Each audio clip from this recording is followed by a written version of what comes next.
When a preemie is born, preemie parents are born. But there is another deeply involved group that doesn't get talked about much: the preemie grandparents. When the baby arrives too soon, grandparents are surprised, then worried, then desperately want to help. But it's genuinely confusing for them too, because having a premature grandchild is a very different experience from the full term birth they may have expected. The usual playbook doesn't quite apply. Hi, this is Never Too Early. Today, I want to share some gentle guidance for preemie grandparents. What tends to help, what tends to add pressure unintentionally, and how to direct all that love and energy in the most useful direction. First, check in on the parents, not just the baby. It's natural to ask, how's the baby doing? But preemie parents are navigating enormous uncertainty, often day by day, and frequent requests for updates can feel like pressure. Instead, ask, how are you doing? Knowing someone is thinking about them, not just a baby, means a lot. A warm message, a small note, a coffee left at the door, these things have a lasting impact even when they seem very small. Second, help find resources. Preemie parents, they don't really have much time to research organizations that provide preemie clothing, support groups, or local services. If you can find and connect the parents to such resources exist in their area, you are saving them time and mental energy that they genuinely don't have much of. Third, learn alongside the preemie parents. Reading up on prematurity, on corrected age, even a little means you can't follow along without needing things explained by the already exhausted preemie parents from scratch every time. It shows you are invested in understanding their specific situation, not just the general idea of a new grandchild. First, avoid frequently asking for detailed medical updates, especially early on. A lot is unknown and uncertain with premature babies, and being asked to summarize and explain repeatedly is exhausting when you're already at capacity.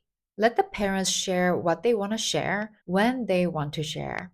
Second, let visit timing come from the parents. It's completely understandable to want to see the grandchild as soon as possible. But the early period is not always a good time for visits. Once home, the parents are managing a fragile preemie newborn, often on a very tight feeding and sleep schedule, still in significant recovery themselves. Also, they need to still manage more frequent follow up hospital visits. The kindest approach is to gently make yourself available and let them set the pace. The time will come and it will be much more endurable for everyone when it arrives naturally. 3. Hold back on unsolicited advice. This is one of the areas where good intentions can create real friction. Preemie parenting is a genuinely specialized situation. The medical needs, the developmental milestones, the corrected age, the follow up care are all quite different from full term newborn experience. Advice based on raising full term children decades ago or on what happened to a friend's grandchild usually doesn't translate and can unintentionally add pressure. The parents have pediatrician, a specialist team, and often a post-discharge nurse guiding them. Practical help with things like bathing technique or baby holding technique is genuinely helpful. But on the medical and developmental questions, the best support is trusting the parents and their medical team to lead. 4. Avoid comparing to other babies. Comments like, my neighbor's grandchild was walking by now, or should he be doing XYZ by this age, are almost never helpful, even when well meaning. Preemie development follows corrected age, not birth age. And even within that, preemies experience delays more often, and every child has their own timeline. If you are uncertain about how your preemie grandchild is doing at a given stage, ask the parents rather than comparing to other children you know. Grandparenthood is one of the life's genuinely wonderful chapters.